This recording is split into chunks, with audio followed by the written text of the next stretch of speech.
You're listening to the premier podcast for men who want to not only be better with women, but want to be better men in general. This is the Come On Man podcast. And here's your host, Paul Bauer. What's up, everybody? Welcome back to another exciting week of Come On Man. If you haven't done so already, please like, fave, subscribe, hit those notifications. If you are listening on your favorite audio platform of choice, please give us a 5-star review and actually write out why you like these episodes. And I've been putting in the description lately links to my recommended reading list. So I created a book list or a wish list on Amazon and made it public, and I just went ahead and linked to that. And these are books that I, highly recommend. Most of these are ones that I've read multiple times because repetition is the mother of skill, as a lot of you guys know. And you really only get about 10% of what you actually read. So if you really want to learn certain content, you need to read it like 10 to 15 times, right? And the author of one of those books is joining me today. In fact, he's probably one of the biggest names in the whole manosphere space.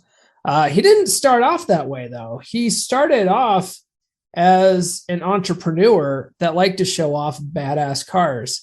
And after some pain in his life, he became red-pilled and unplugged from the matrix. In fact, he goes on to say in this interview that he doesn't really like calling things red pill and blue pill and stuff because there's so many pills out there these days. It's becoming absurd. So he prefers to refer to it as unplugging people.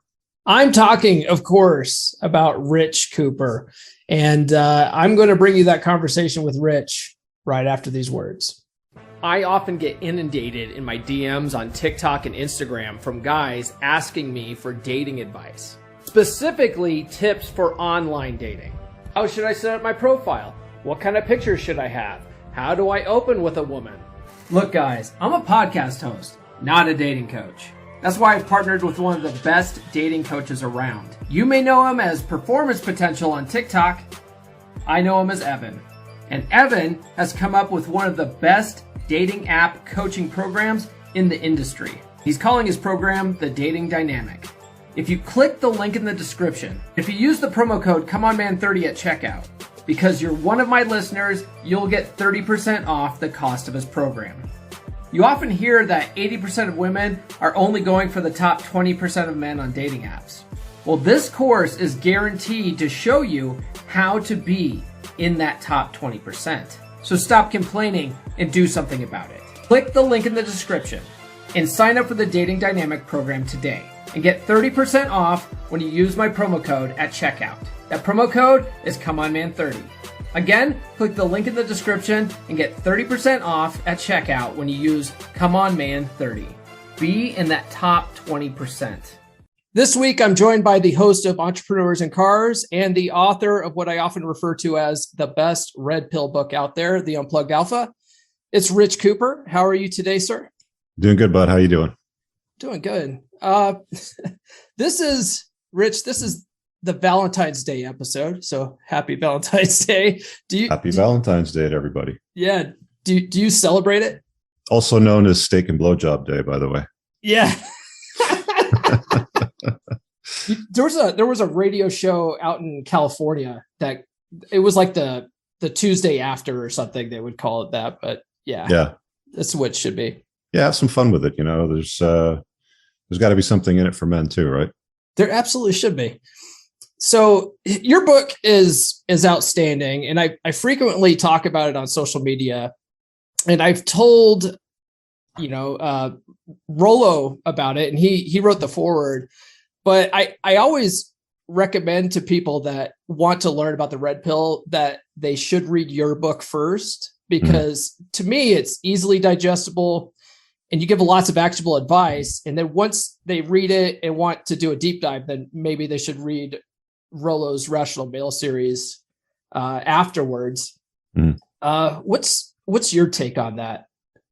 That's I mean, that seems to be the consensus. I'm not sure what Rollo's take on it, when you talk to him, but Aaron Cleary said the same thing. And that was my plan, right? I didn't want to complicate it. I didn't want to use complex language. I just wanted to get something out there that was a few hundred pages, delivered strong value, distilled right down to the point with actionable advice, and off to the races you go. More than just, dealing with how to get the girls too, right? I mean, if you notice the book, there's chapters on why you should own a motorcycle and why you should get involved in things like combat sports. The follow-up book to that's going to go even deeper onto similar concepts in a slightly different way. But yeah, I'm always going to try to keep it as simple as possible. So you're in the process of writing that next book? Oh yeah, dude. The second book's going to be awesome. I've got some really good content lined up for it. When's that expected to come out, or do you not know? I'm very slow. I am not a writer. I'm a video guy. I like doing video. But when I write, it's, it takes me a little bit of time to get everything down and get it edited. So I'm going to say, to be conservative, about 12 months. Okay. Yeah. Doing videos and editing audio and stuff is so much easier than sitting down and actually writing. Yeah. That's definitely for sure. So when did you get the idea to write the Unplugged Alpha? Because when I was doing my research, you gave a 21 convention speech back in 2018, where you were already talking about some of these concepts. Yeah. Yeah, that was probably around the time that I started putting the chapters together on the stuff that I wanted to cover, because I think I started coming across that level of enlightenment around 2016 or 17. And, I put a few years into creating some content videos and doing consults and building a community of men and, dealing with my own stuff. I talk about making your wounds your work. And that's really what the book is. It's a collection of my wounds and the wounds of a lot of men that have learned from experience, and put it together so that hopefully other guys don't make the same mistakes that I and the others did as well. Yeah, that makes sense. Let me ask you just a personal question. Is it difficult to speak in public like that? Because I've always thought it might be cool to do like a TED Talk or something someday. So there's two. So I'm going to answer that in two parts. Yes, it can be a little daunting. You just have to do it a few times and you get comfortable with it. The other thing too is I think you have to be discerning with where you decide to give talks, especially if you're talking to men on subjects like this. Because there's a lot of bad actors out there. There's some bad conventions that are put together. Sure. And, in hindsight, you don't really know who and what they are until you dive into them. So I think doing a little bit of preliminary, questioning of, who the event's run by and who's going to attend and what it's all about should be a good starting place too. Got it. Yeah. I'm not going to dive into it, but I know there was a lot of problems with the 21 convention specifically. But yeah, the reason why I ask is just in your 2018 speech, I think it seemed like it was one of your first speeches in the manosphere on this type of subject. And so you seemed a little nervous. You came across like you knew your shit, obviously, but seemed a little nervous. But then you did a speech, like your other speeches following that were all just, it seemed like you had done 1,000 speeches by then. So yeah. I guess you need two to knock it out of the park thing. So good. Just something I noticed. So now Rollo wrote the foreword in your book, and I've had him on the podcast, but can you tell the story about how the two of you got connected? So a friend of mine at a retreat named Tom, I was basically talking about some of the stuff that was going on in my life. We were having breakfast, one morning, and we were just talking about women and, the things that go on with relationships in our lives. And after, I guess vomiting up my wounds for about 20 minutes, he's like, dude, you got to read this book called The Rational Male. I was like, okay. So, I downloaded the Audible version. I listened to it on the flight back, basically, because it was about a 5 or 6 hour flight. And then there was a bunch of connections. So I got through most of it. And then, I went through it again, and it's pretty dense. It's like drinking from a fire hose. And it was one of those like things where it's like, okay, I have a YouTube channel, and I was thinking I'd like to talk to this guy, whoever this Rollo Tomasi is. I mean, I thought it was his real name at the time. And I just shot him an email, and I'm like, hey man, I've been talking about your book. I really enjoyed it. And I think that he was at a place then where he wasn't really giving interviews, and he decided to give me one anyway, but with the camera off. So it's one of the first ones that's on YouTube. I think it's from 2017 or so, like in and around there. If you go back on my channel, you'll see it. It's a horrible Skype recording, but it ended up, capturing the information fine enough.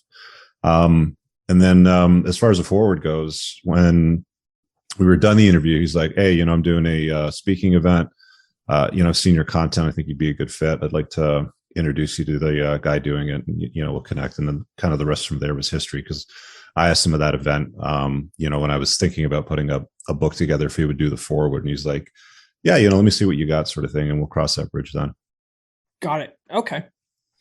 So in your book, you said that between 2011 2015, those were really terrible years due to the divorce. You really go into depth on that, and dating a single mom. And I can't help but draw similarities between your story and mine. I got divorced in 2014, and then I jumped into an LTR with a single mom, which ended about 4.5 years later. Were you with that single mom for those 4 years?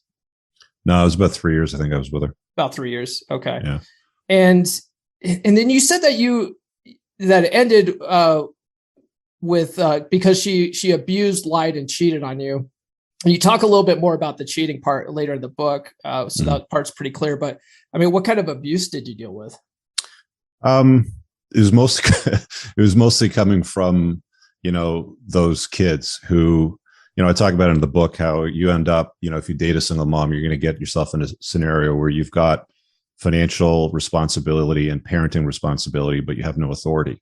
And, there's a number of times where it's just like, you try to put your foot down and enforce boundaries, and they just have a complete hissy fit and spaz out, and mom doesn't support the boundaries. She just like basically comes at you like, like, you're an adult, why don't you behave differently? It's like, well, because your kids are brats, and this behavior, I'm not going to tolerate. I'm not going to have people walk all over me, sort of thing. Right. Right.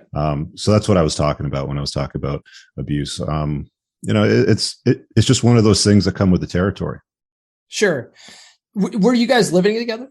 No, fuck no. Okay. All right. Yeah. Yeah. This gal that I dated for those 4.5 years before I discovered any of this stuff, I didn't live with her per se, but I mean, I sort of did, because I had my own house and she lived an hour away. And so on the weeks that I didn't have my kids, I'd basically go and live at her house for the week. Yeah. And that's what you end up doing. It's, you kind of go back and forth. And then it got to the point where she started, using this phrase. What the hell did she say? She called it blended families or something like that. And I was like, what the hell does that mean? And then she, described this friend of hers, this girlfriend of hers, and then showed me this picture of this like dorky cuck that, she ended up blending with, sort of thing. And I'm like thinking in my head, yeah, I don't think that's going to work, based on the way your kids behave, when I try to enforce boundaries. Like I just never really got anywhere close to that. Yeah.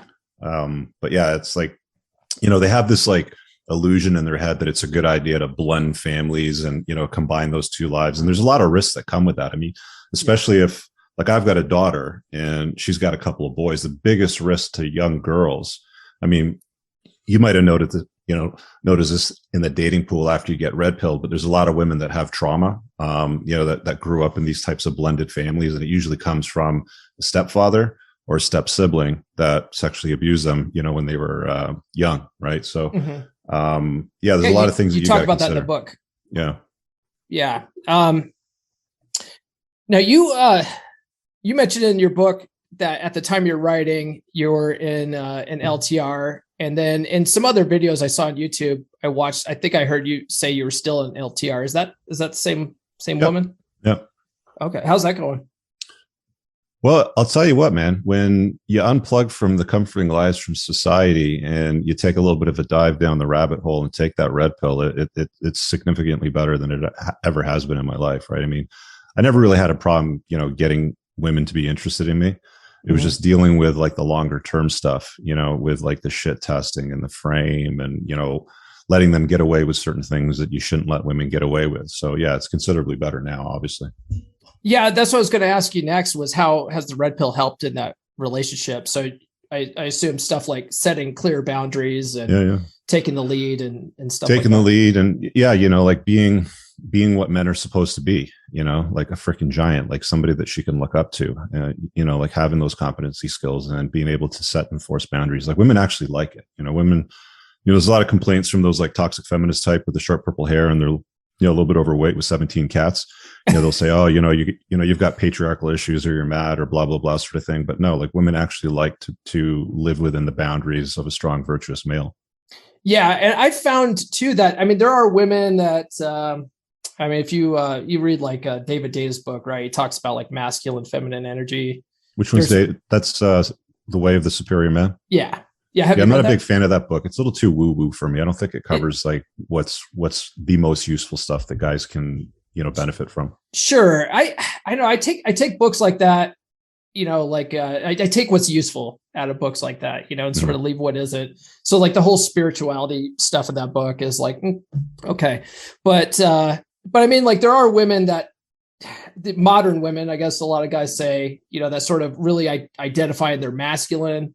And those women like do want a guy that really can put them in their place. But sometimes it's just like, it's not worth your time with those women. Cause there's women that are, way more in their feminine that are way easier, that really are looking for a guy to lead them. Whereas these women are like, prove yourself to me, Yeah. So that's one of the main reasons why I put that chapter in the book that covers the 20 red flags. And, by the way, you don't need to get the book to read it. You can get it free off my email list. I can send you the link afterwards, but it's entrepreneursandcars.com/red-flags. And you can download that. But those red flags will give you a strong indicator of who you're potentially going to bring into your life or invite into your life, and how they're going to potentially complicate it in such a way that it's going to be a lot more draining than dealing with a woman that doesn't have the red flags.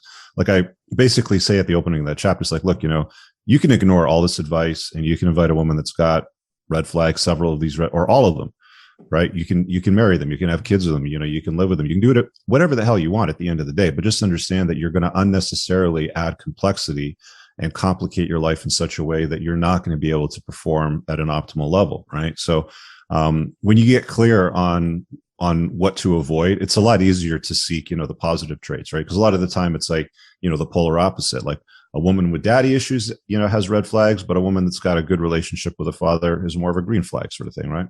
Yeah, definitely. Although there's some guys online that say that red flags are a green light. But yeah, if you like crazy, yeah, like if you want a friends with benefits or you like crazy, then sure, right? But generally speaking, most guys seek something longer term with women, so that's how I generally talk when I answer those questions. I definitely agree. What do you say? It's play them, don't date them. Play them, don't date them. Yeah, single moms, play them, don't date them. So you have a chapter on why genuine desire matters. Yeah. And do you think genuine desire will fade over time, or do you think as long as a man can maintain frame and leadership that he can keep it indefinitely? I don't think if you've got enthusiastic, genuine, burning desire out of her early on in the relationship, that's a good sign. I don't think that it's reasonable to say that you're always going to have that strong level of desire, 5, 10, 15 years down the road, regardless of what kind of game you've got, right? Like it's important to game your LTR or your wife, to always maintain boundaries and have some frame sort of thing. And that will minimize any kind of risk of like, if you get married, divorce, rape, losing your kids, forming an unhealthy attachment at one woman, which is like, the whole one-itis sort of thing. So I think that it does wane over time. One of the things that I came across, and I didn't mention it in the book, I think it was Esther Perel in one of her books. I can't recall which one, but she was talking about how, over a longer term basis, like women's interest in men kind of like falls down, kind of like a hockey stick, sort of, like on a chart. Whereas with men, it's more gradual over a longer period of time. So all you're really doing is, rather than ending up with a hockey stick, type of curve, when you understand these concepts, you're just bringing that curve up to match yours more. Got it. Okay. That does make sense. Cause there's other books out there. And I would imagine you're not, I think I've actually seen clips where you're not a fan of stuff like the love languages, right? Because that goes into like transactional relationship type stuff. I've covered that myself, and I did another cast with Paul Benjamin talking about it, and I think there's even evidence, if I'm not mistaken, Paul had pulled it up that suggests that it actually has no bearing or benefit to a healthy long-term relationship with a chick. It's a bit of chick crack. It's more for women than it is for guys. Interesting. Okay.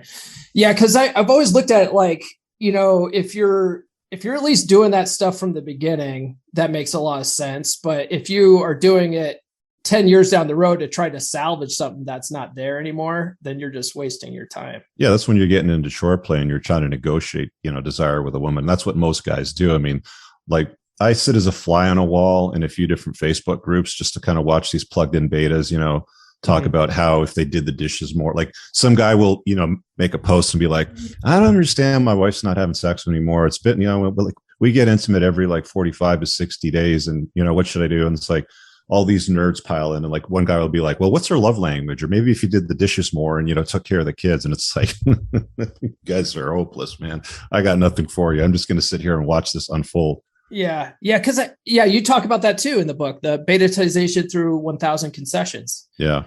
And once you've already gone through that process and you don't have intimacy and, you're going like weeks or months even without, your wife expressing a genuine interest and wanting to be intimate with you, it's an uphill battle. Like I've seen guys like, Ryan Stone's pretty good with this stuff and he likes to cover it. But, I'm of the opinion that, if you've gone too far with it, it's like, stop trying to bail the boat out and just like let it sink and get off it, sort of thing. Yeah. Yeah. Cause at some point that the genuine desire's gone. It's gone. Yeah. And now you're trying to, you're trying to negotiate that desire and that just doesn't work out in the long term.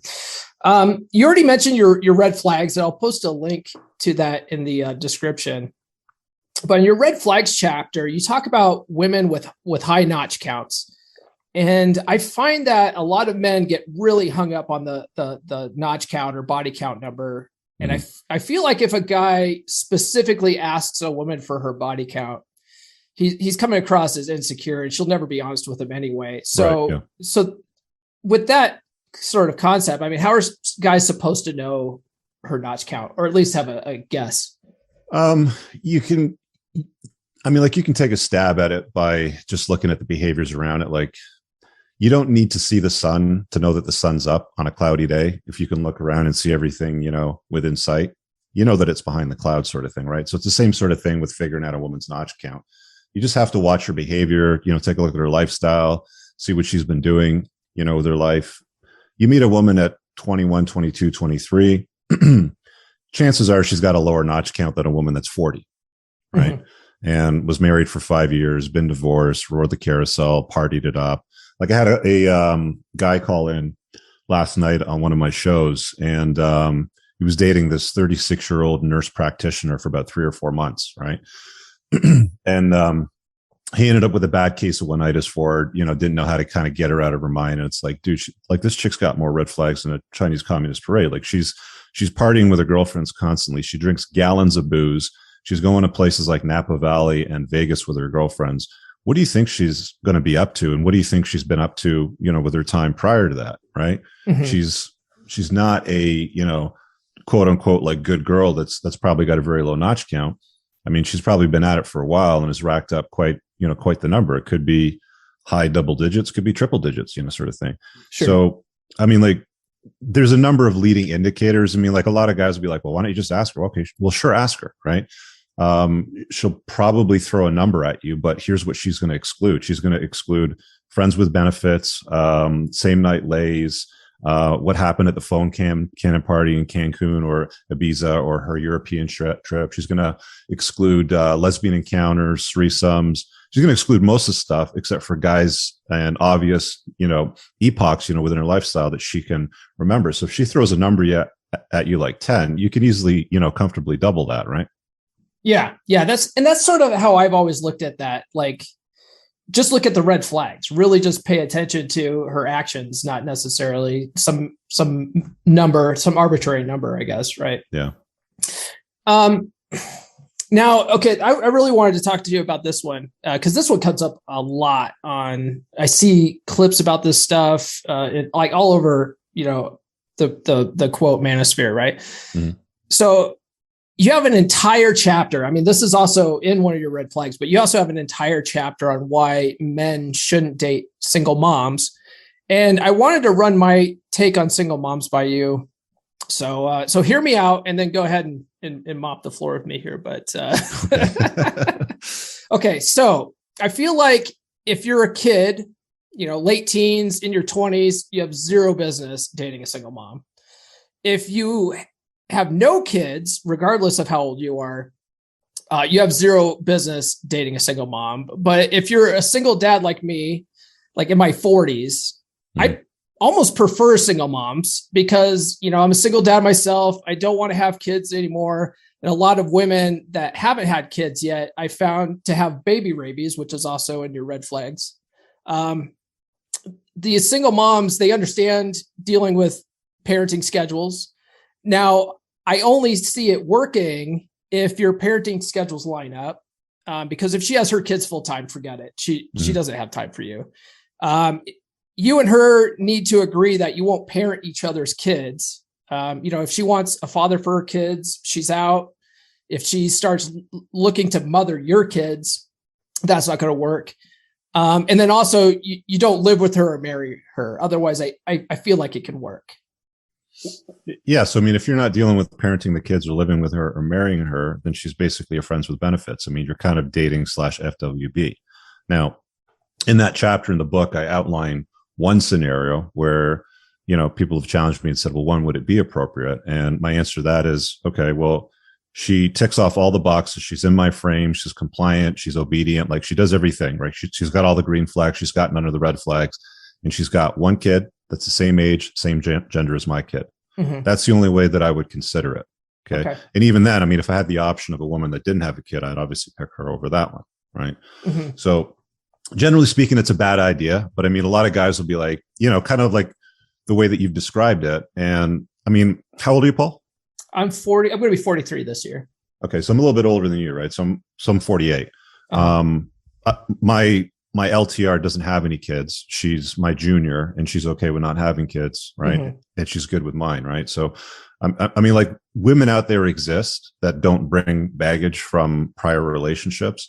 And, like some guys will be like, well, what if she was widowed? Right. Like what if her husband was in the military and, he was killed in action and she's widowed? Like, what's wrong with that, Rich? It's like, same problem still applies, right? Like you're going to end up in a scenario where you're going to have parental responsibility to somebody else's kids, generally speaking, without much authority. Now, a widow might yield a little bit more, right? Like you might get a little bit more authority, but at the end of the day, like, why would you want to raise somebody else's kids? Like that's usually the scenario that they end up in. So what you're talking about is not quite a relationship, like as women sort of define it, because what they like to do, it's like, oh, I met this guy, Paul, and he's a nice guy and he's got 2 kids and I got 2 kids and they're about the same age. And, maybe we can hang out from time to time, but I'm not going to parent his kids. And, he's not going to have any part of that. But then all of a sudden it's like, hey, let's do summer vacation. And then you go and rent a lake house and then you spend like a week or 2 there. And it's like, all of a sudden you realize that you're behaving like you're in a long-term relationship, like a family, co-parenting. And then you start kind of like blending things a little bit closer. So as long as you keep those things distant, right, and you don't blend time, with the kids, then I don't know, have fun. I mean, but like I like to say, guys love complicating their lives and justifying why they do it. And that's just one of the mechanisms that they use. I mean, why not just find a woman that doesn't have kids? Yeah. And I sort of almost found like, and maybe this is like a self-limiting belief or something too, but I look at women, because I personally, I went back and forth with Jack Napier on this on Twitter. Mm-hmm. But like, I personally don't like dating women in their 20s just because of that generational gap. I just don't find a good connection with those. So I like women in their 30s. And I kind of feel like a woman in her 30s that hasn't had kids yet, and this excludes women that are like, I just never want to have kids. But women that are in like having that baby rabies thing in their 30s, it's like, well, what was wrong with you that you couldn't lock a man down before that? Yeah, that could be part of that too, right? Some bad choices. Maybe they got knocked up and had an abortion or miscarriage. Any number of things that could happen. But I mean, like, Yeah, younger women are like, see, so one of the areas that a lot of guys make the mistake in, especially when they're dating younger women, is they have this expectations that they can have a long-term relationship with them and a tight connection and deep conversation and dialogue like they would have with their last LTR single mom, with the two kids that didn't work out. Because when you guys were good, you were good. Like that's how a lot of guys sort of justify it. But when you realize that women don't generally bring a lot to the table to begin with, especially the younger ones. I mean, they bring a beauty to the table because women are beauty objects, men are success objects. It's something else I covered in the book too. Mm-hmm. But like a 23-year-old woman can still be fun to hang around with, right? Sure. I just wouldn't expect her to, add much value to your life or to contribute much in a way that, you'd feel that level of fulfillment. For something like that, hang out with your boys. Yeah. Okay. Yeah, that makes sense. Yeah. So you made a really good video a while back, and I can't remember when you made it, but you were telling men to appreciate women for what they are, not for what they're not. And you were driving a truck, and you gave all the cool features about the truck. You said that's pretty much why you like the truck, and why but it's not a sports car, right? Like you can't say, well, I don't like this truck because it doesn't have the same features as a sports car.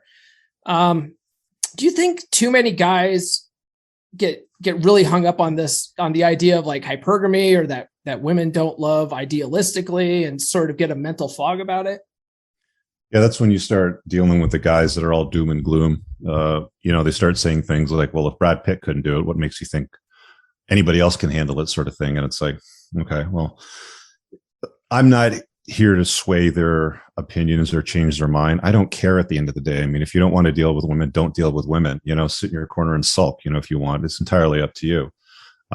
Women can add value to your life, and they can be useful, in a man's life aside from just their beauty, sort of thing.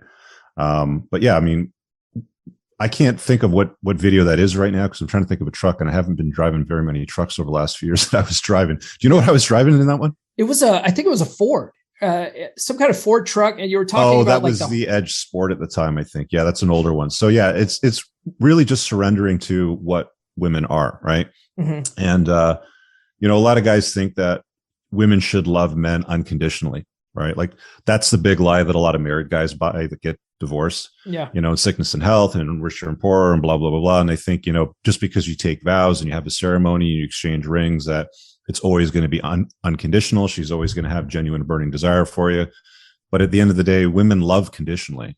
And when you can accept, concepts like Braffolt's law and understand that women are only interested in you so long as you provide value in their lives and they can look up to you and they see you as a giant, then you start to understand these concepts a little bit better. But a lot of guys really struggle with that. It's like, well, I did what I was always told. I was a nice guy, and I provided her. I put a roof over her head, but she still was banging Kevin from sales at her office, sort of thing. And they can't get their head around why, right? Like they just can't see it. Mm-hmm. And it's like, all right, if you can't see it, you can't see it. I can only shine lights on the facts. If you don't want to see them, that's cool too. Yeah. Now I hear a lot of, people under the banner of Red Pill say that women can't love, like at all, right? They say stuff like love flows down from the man to the woman, the child, and respect flows up. So kind of a two-part question. One, do you agree with that? And two, do you think women are capable of love? Absolutely. Okay. It's just a simple answer. It's like, absolutely. Like if she admires you and sees you as her hypergamous best option, then of course she's going to love you. Okay. Got it. Okay. So but that love is conditional. Like I need to be clear with that, right? Right. Yeah. But I mean, do you, so you don't agree with the whole idea that like, they don't love you. It's respect, like respect flows upwards. Like respect is a big part of it. Obviously. I mean, she's got to respect you. I mean, she's not going to want to be in any kind of relationship with you, however you want to define it, if she doesn't respect you. Right. But love and respect are two different things, right? Like a woman can love a guy and not respect him. Right. But generally speaking, she can absolutely respect a guy, but not love him. Right. I mean, like women will bang chads that they respect, but they aren't like, intimately in love with. They're just, they've got like, the tingles that they're trying to satisfy, the alpha seed part of it. Sure. Yeah. And I would say that women that love guys, but don't respect them, that's usually a a friend zone type situation. They're not usually banging those guys. Yeah, generally, yeah. So one of the coolest parts of your book, in my opinion, you mentioned it already. Actually, no, sorry. One of the coolest parts of your book is on the endocrine system. You haven't mentioned this part already. You mentioned the motorcycle thing, which I wanted to get to. But essentially making sure that your testosterone levels are optimal, not just normal, but optimal. And you talk about in your book, you use some kind of testosterone replacement therapy, right? Yeah. How's that work for you? I mean, do you typically recommend that, or? Yeah. So if you've been tracking your endocrine system for years, which is what I recommend guys start doing by about the age of 30, like just get blood labs pulled once a year. Testosterone, estrogen, DHEA, DHT, like, your cholesterol panels, like your hemoglobin, your hematocrit, all that stuff. And then you've got a baseline. So you track it once a year for several years. And when you start to notice that you've got symptoms of low T and your testosterone levels have started to drop, then that's when you could, consider, if you wanted to, if you can't raise it naturally, introducing therapeutic exogenous testosterone therapy, right? You get a doctor, to script it to you. You're under their care. They check your labs on a regular basis. It's not easy peasy lemon squeezy, like just get the script and, do your pin twice a week and everything works out tickety boo. Everybody's going to respond differently, to exogenous testosterone in their body versus what their natural, production looks like. But once you get it dialed in, it's a very good thing. Got it. One thing you mentioned though in the book though is once you get on this, I mean, you basically can't get off of it though, right? Yeah. Well, I mean, like you could get off it, but why would you want to? Like, why would you want to return to suboptimal levels? Right. Because I mean, like the whole point of the therapy is to bring yourself up to optimal levels that you experience in your 20s, like maybe 30, the latest like levels around that. So why would you say, okay, I mean, unless you've got complications, it's not working out. Your blood gets too thick. You can't, do things like donations. Like there's any number of things that may not work out for you, but generally speaking, it's very safe and effective when done under doctor supervision. Yeah. But I mean, like you could come off it. You could do a cycle of HCG. You could do, you could add some Clomid to it and you could restart, your testicles and start producing your own testosterone again, but you're never going to exceed the levels that you had prior, which were already suboptimal anyway. So again, it brings you back to like, why would you want to come off it? Oh, okay. Because the reason why I said that, you can't is because your body stops producing it, but there's a way to sort of get it to work again, but it's suboptimal. Yeah. If you go on testosterone therapy, but you're doing HCG injections, which is human chorionic gonadotropin, then that'll stimulate your testicles to continue producing testosterone. So it's like, like maybe you get like this much, from your body's own production, and then you kind of put like that much more, with injections of testosterone, cypionate or ethionate or something like that, which will get you to the optimal levels. Okay. That's the way that I prefer to do it. Like I'd rather have my body's own production plus a little bit more to get me to optimal levels. Some guys just completely disregard the HCG and they'll just go straight testosterone and let their balls shut down and just take the exogenous application of it. Right. So there's different ways to handle it. But I mean, one of the arguments for continuing to let your body produce natural levels of testosterone. For some guys, it's like fertility, right? So they want to have a good sperm count because they want to have kids. So that's one reason. Another reason that a lot of clinics and doctors will argue is that you've got a lot of LH receptors throughout your body, and you can only basically produce the kind of testosterone and hormone panel that you want with natural production, because there's this whole cascade of things that happen. It's a very complex system in your body, but there's this whole cascade. And if you just kind of like skip all that stuff and go right to the testosterone, then you're missing things like pregnenolone, progesterone, DHEA, your estradiol, like all those things. So in my opinion, I'd rather be, more on the natural side with a little bit of a top up, which is how I operate it. Got it. Okay. Yeah. And you talk about ways that men can possibly boost their testosterone naturally. I think you have your own supplement line, right? I do. It's just over my shoulder. So it's available on theunpluggedalpha.com. And there's one testosterone booster in the lineup, and there's 2 estrogen metabolizers in the lineup. So if you've got a body shaped like a pear, or if you have like female breast tissue, like you've got like man boobs, sort of thing, the estrogen metabolizers will help lower your estrogen level.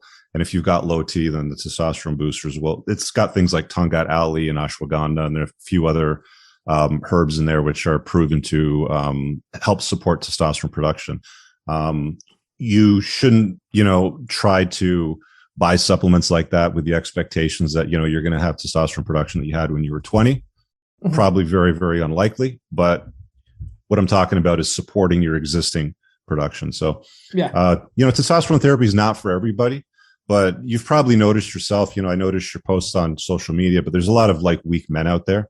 Uh-huh. And I mean, I can tell just by listening to their voice. Like I can tell when I'm dealing with a guy with low T or somebody that's estrogen dominant, even over a phone call, I can tell. Right. So it's just something to consider if you're a guy. Yeah, no, that makes sense. And I'm really interested in too. What do you think about DHEA as a supplement? It doesn't do much on its own, right? To be honest with you, like it's one of the hormones in your blood work that they track, uh-huh. But you're not going to improve your testosterone levels by just adding a DHEA supplement. It just doesn't do that. Okay. All right. And my friend Luke wanted me to ask you what men should watch out for in common toiletries besides parabens, and stuff like soaps, lotions, cologne. Oh yeah.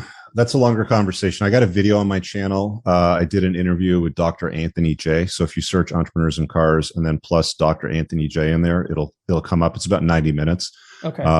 He's an author. He wrote a book called Estrogeneration. I definitely recommend reading it if you're a guy, and it basically pinpoints all the source of environmental estrogen. So aside from toiletries, like one of the sponsors that I have on my channel is called Tactical Soap, the Grondike Soap Company. And because they use natural ingredients that don't have endocrine disruptors in it, it's good for your endocrine system, right? But most soaps, like if you buy the big like box of 78, bars of soap from Costco, the generic stuff, it's going to be way cheaper than that.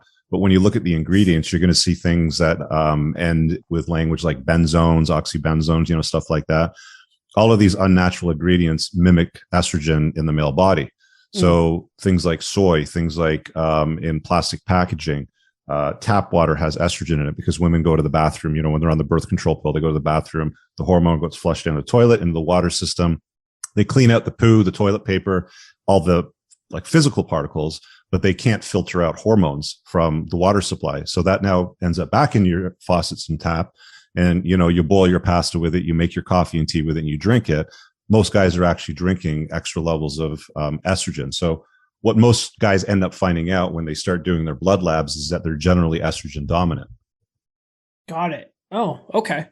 Yeah, I really need to go get my blood done. Especially the more I read about this stuff, I'm just like, oh, it's a game changer. Yeah.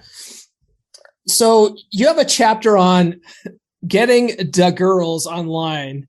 Yeah. And that chapter was outstanding. So I was incorporating some of your recommendations actually in my dating profile, and I had a lot of success with that. Were those things that you picked up yourself, or did you get that from some other dating coach guys that you know? No, I kind of picked it all up myself. I mean, obviously I've consumed a lot of content and read a lot of books over the years. For me, I get a lot of my inspiration. Like Rollo's first two books are definitely the ones to read out of the entire series. I mean, you kind of get into the third and fourth and he goes deep down rabbit holes and stuff that probably won't matter to a lot of guys who don't really move the bar. But then evolutionary psychology books, like The Evolution of Desire, Why Women Have Sex. I can't remember the authors because I'm going to blend them up now, but David Buss is, I think, the main one. Mm-hmm. But once you get your head around what women respond to, then you have to understand that that's what you have to signal on a dating app, because it's a very noisy place, right? Like one of the biggest mistakes guys make is they just use the worst photography. Yes. And it pays dividends to have far superior photography that showcases an interesting life, right? I mean, one thing that women can't stand with guys is boring dudes, right? If they look like they got nothing going on in the world with terrible photographs that are like mirror selfies, or they're posing beside some Lamborghini parked, downtown in Yorkville, something like that, it's obvious that it's not their sort of thing. Like women aren't stupid. They can pick up on that, right? Like they spend a lot of time looking at, photographs. In fact, that's how they make most of their mate selection processes, with dating apps is it's probably 90%, the first photograph. Yeah. So I noticed that in that chapter, you didn't tell guys to take pictures with fish. Why is that? I thought that was the number one. Yeah, they take pictures with fish. They take pictures with small kids. They take pictures, like terrible pictures in terrible lighting. They take pictures, like gym selfies. and God bless them, good for them, because that just makes it easier for guys that know what to do, that women respond to, the stuff that I talked about in that chapter. Yeah. I think the number one thing whenever if I ever do videos on what to put in your dating profile pictures, and I always cite your book usually. But I always tell guys that women don't want the fish pics, and guys are always trying to justify it. Like, no, like we're supposed to be providers. Like, this is how we provide. Like, you're not fucking fishing every day, dude. Like, are you serious? Yeah. Like that's your diet. You're a fisherman. Nah, bullshit. Puppy dogs are a far better accessory than a dead fish in your hand. Yes. Yeah. You do have what do you call it? The aw picture. Yeah. Aw. Yeah. Okay. So now the best chapter in your book, in my opinion, is how men should have a motorcycle. And the funny thing is, bikes.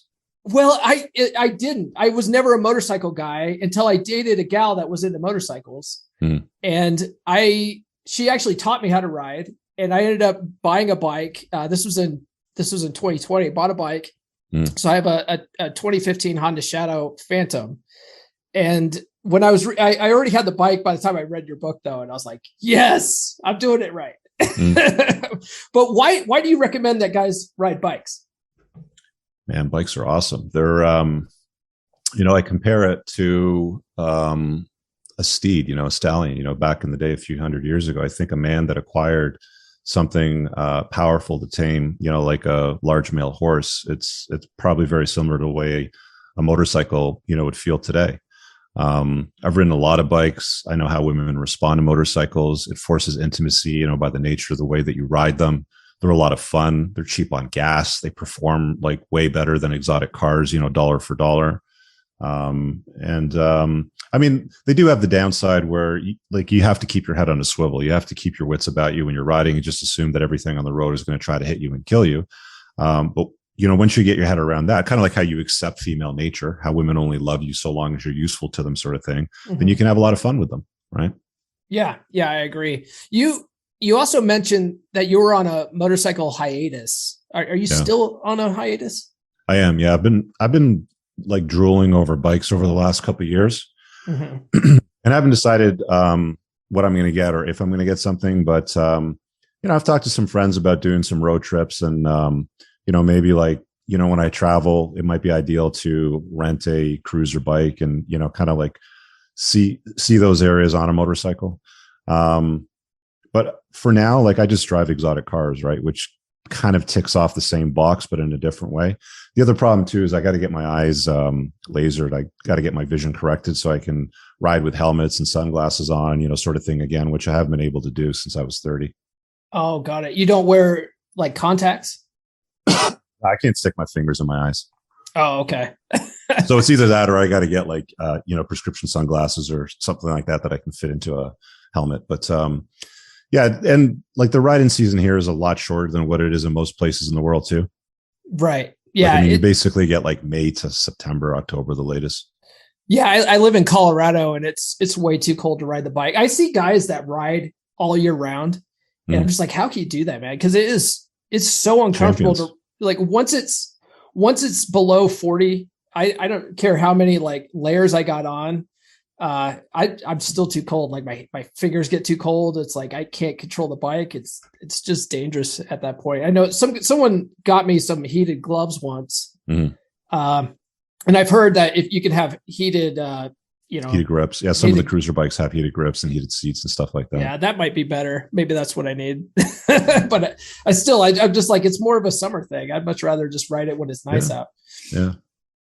So, now I get a lot of, and you've mentioned these guys a little bit already, but I get a lot of hate from Black Pill and MGTOW guys because I put out videos calling them quitters, and nobody likes a quitter. Right. And you talk about them a little bit in your book too. Do you ever engage with these guys, or do you just do you get their comments a lot? They're always out there. So when you encourage guys to take ownership for life, and put the work into themselves to go and do something, it's weird, dude. It's a lot of these guys just want to commiserate with other guys and be miserable and recruit more guys to be miserable with. And that's fine. I mean, like if that's your MO to kind of sit around and sulk about life, then do it. Right. But you go over there, right? It's like, I'm not interested in your conversations. I'm not going to go over there and hang out with you and convince you of something that is not aligned with your core values, sort of thing. The guys that I talk to, I mean, like when I'm coaching guys one-on-one, like I exclusively deal with high net worth individuals. One of the complaints that these dorks make all the time about me is like, oh, Rich Cooper takes advantage of guys and charges them a lot of money to like coach them. It's like, dude, you have no idea the guys that I'm talking to. Like I'm dealing with 7, 8, 9-figure entrepreneurs, business owners, lawyers, doctors, physicians, surgeons, brain surgeons. I've dealt with really interesting people. And the reason why I get to talk to those guys is because of the experience that I have in my life, in my business, and where I've been, right? A guy with a little bit of salt and pepper in his beard that looks like me knows a few things. And a guy like you, pointing to these guys, they're not interested in doing the work anyway, right? So, that's my price point. If you can't afford it, cool. Go and cry somewhere else, right? Like I'm not the guy for you. You don't want to do the work anyway. So what's the point of even talking to you? Yeah, that's. I have a lot of friends that are like, coaches, dating coaches, business coaches, and stuff like that. And that's the way I sort of look at it. Is you're definitely, if you're charging that kind of price point, you're only going to attract guys that actually want to invest in themselves. And you're not wasting your time that way. Because that's one thing that I could not stand is someone that hired me as a coach, and I have zero interest in being a coach of any kind. But someone that hired me as a coach, and then when I tell them, hey, this is what you need to do, and then they just give me excuses, I would be so sick of that. Well, that's why you have to put your time behind the paywall, right? Right.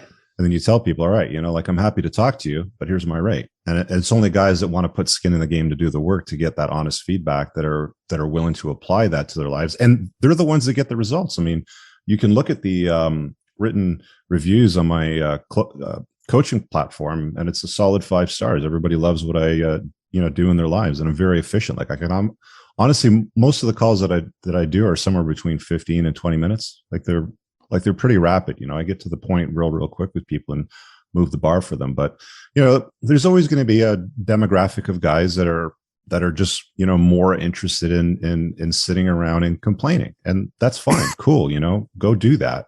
Hang out in your corner. Like I'm busy over here, doing my thing.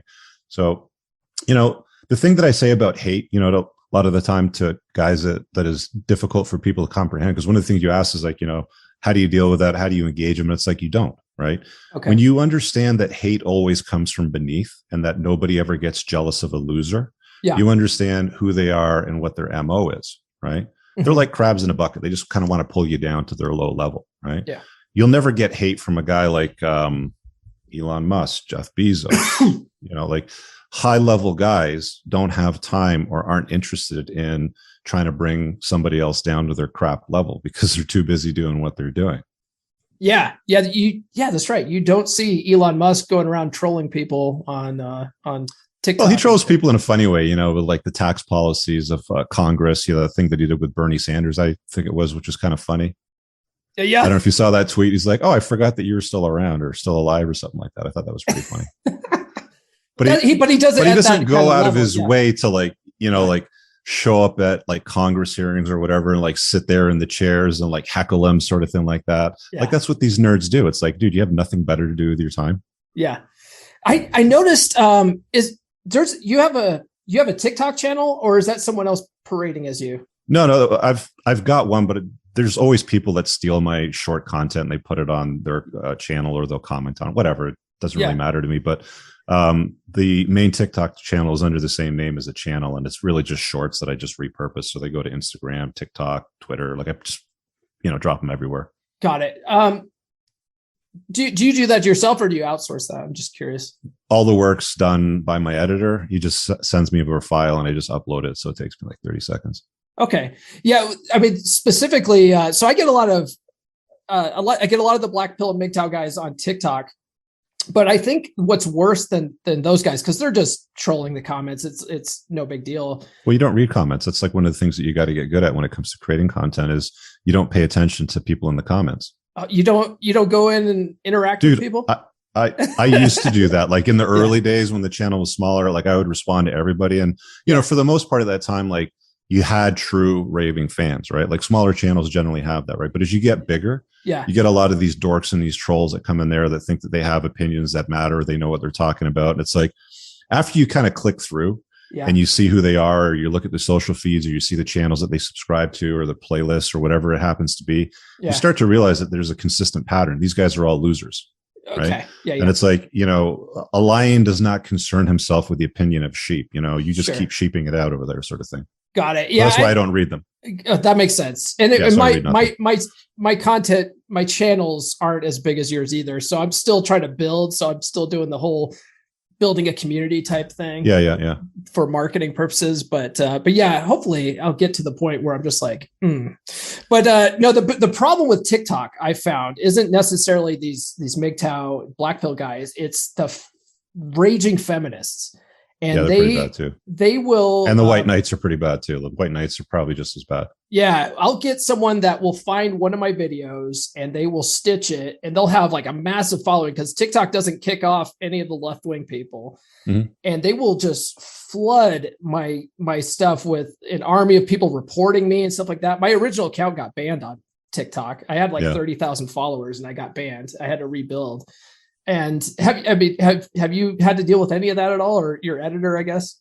Yeah, it's happened a few times, where you get, like, I call them the outrage mob. Like, I mean, you'll go and say something like, I had this one TikTok clip that this homosexual guy that had 1 million followers on his TikTok, like, stitched or did, I don't know what they call it, but they basically, react to it, sort of thing. Yeah. And it was a conversation that I was having with Aubrey Huff, who's a retired NBA baseball player. He's a 2-time World Series baseball player. I think he was with the San Francisco Giants. So he's a friend of mine now, and we chop it up from time to time. We text. And I had him on for a conversation about something I think to do with divorce. And like, you got to understand, like, this is an alpha male Chad. He's loaded. Like, he's got 8 figures worth of money, probably. Like, he does well. He's got a couple of World Series rings. So when it comes, to talking about a conversation about women, I think he used some sound bites like, you get married to a woman and she turns into a fat pig and you're stuck with her for the rest of your life, or something like that. And we're kind of chopping it up back and forth on ideas on like the kind of women to stay away from. Yeah. And I'll say something like, you want to stay away from single moms because you're going to end up in a situation where you have parenting responsibility but no authority. And it's like, you kind of like have this dialogue back and forth, and guys find that useful.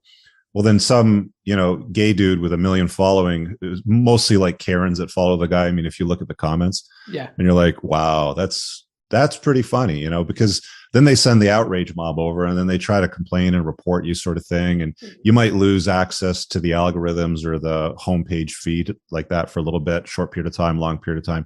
Any number of things can happen. Like, I had a Facebook page taken down once, similar sort of thing. You say something the outrage mob doesn't like. So what they do is they take the link and they share it in a group. It's hilarious how they behave, right? So I figured them out. So what they do is they'll take that short content, like it could be a minute long piece of content, and they'll go and put it in like a private Facebook group where a bunch of other like Karens and white knights, and they all kind of commiserate. And they're like, the patriarchy is oppressing us and people should just love us for the size that we are. It doesn't matter how fat we are. Everybody needs to love us, our purple hair and our 72 cats. Yeah. And it's like, and then they take a clip of me talking to a World Series baseball player, 2-time champ, talking about how women are pigs.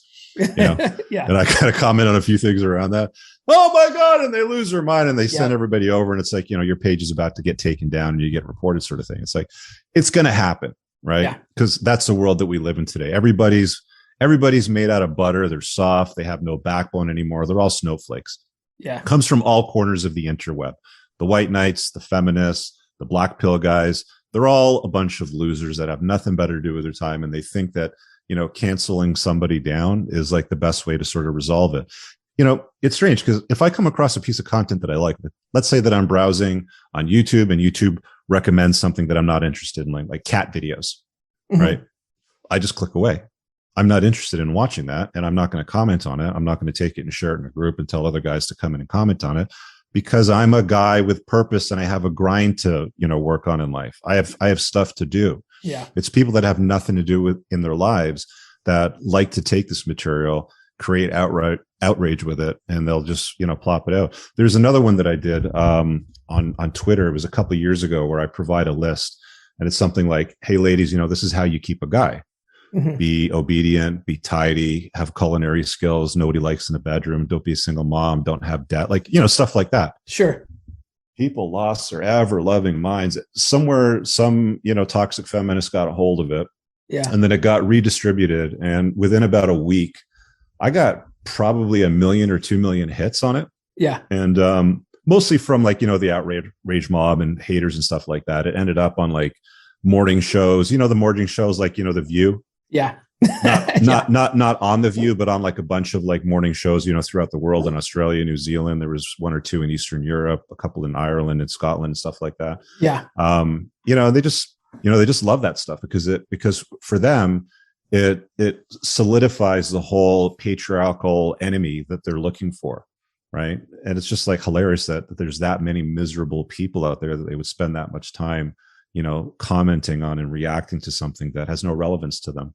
Yeah. I found on other platforms like, YouTube or Twitter, it's like that kind of stuff is great, because they'll retweet it and then complain or whatever. You're like, great, this is great publicity. On TikTok, I've had to have like a strong block game because they will straight up take you down, and TikTok will just remove anybody that doesn't conform. Yeah, I just don't have time for that. Like I literally look at none of the comments, none of the DMs, nothing on TikTok whatsoever. I just like the only comments that I'll ever look at is on YouTube. Now you can sort your comments by channel membership status. Okay. So when I do live streams or whatever, like channel members can chime in and comment, ask questions, whatever.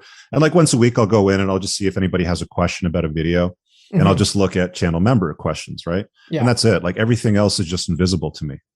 Got it. Yeah, that's smart. I'm going to set that as a goal to get my channel so big that I could just filter by members like that. I think. Oh no, I have one last question, and then we'll wrap up here, and I'll give you your day back.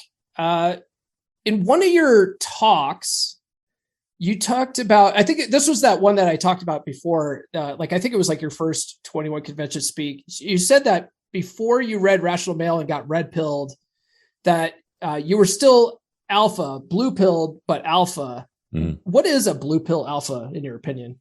It's kind of like a natural, right? I mean, just like the entire meaning of the blue pill, like the different colored pills, like everybody's got these different colored pills now. It gets exhausting trying to keep up with everybody's version of what they want to, peddle to their audience, sort of thing. But all that the blue pill is that you're plugged into comforting lies, right? So I've got this video that I did in the last month or so, and it's one of the things that I'm going to build on in the second book. But there's really 4 quadrants as far as I can see it. On one side, there's the unplugged, and on the other side, there's the plugged in. And then on the top, there's the alpha. And then on the bottom, there's the beta, basically. Sorry. On the left side, there's alpha. On the right side, there's the beta. On the top, it's unplugged. On the bottom, it's plugged in, right? So you can have a plugged in alpha, kind of like a natural. He doesn't really have a hard time attracting women. He does, alpha sort of stuff. He puts himself first, looks good, lifts weights, rides motorcycles, knows how to make bank. Like one of these more competent guys. But then what usually ends up happening to these guys is they get involved in a long-term relationship or they get married. And you see these guys all the time. I mean, you probably know somebody right now. I'm sure somebody watching knows this right now, but it's the dude with the barbed wire tattoo.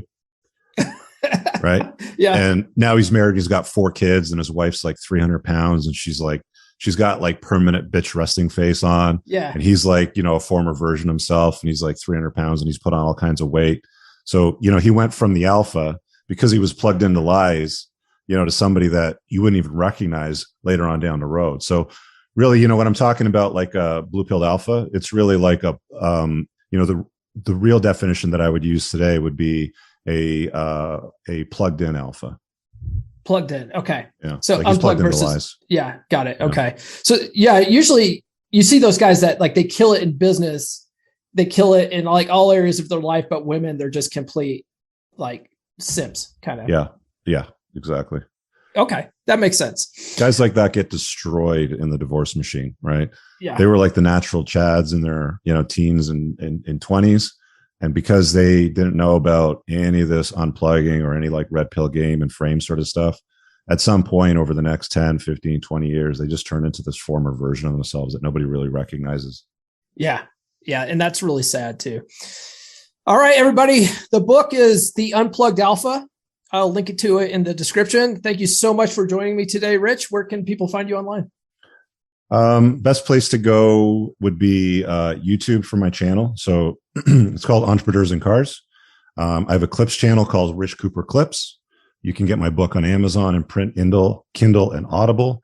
And if you're interested in other stuff like coaching or my supplement line, you can go to my two websites, entrepreneursincars.com or theunpluggedalpha.com. All right, great. And I'll put links to these in the description.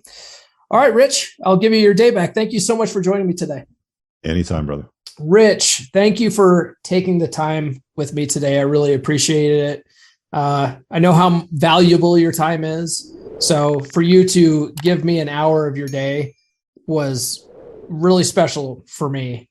So I really appreciate it. I learned a lot from you. I learned a lot from your book. I've listened to it 2 times now at the time of this recording.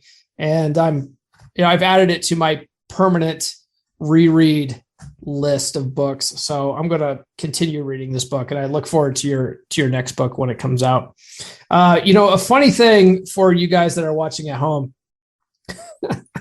I had 3 pages of notes here, 3 pages of notes. And usually I might have a page and a half when I'm interviewing people, and people, other guests that I've had on, like, talk a lot more.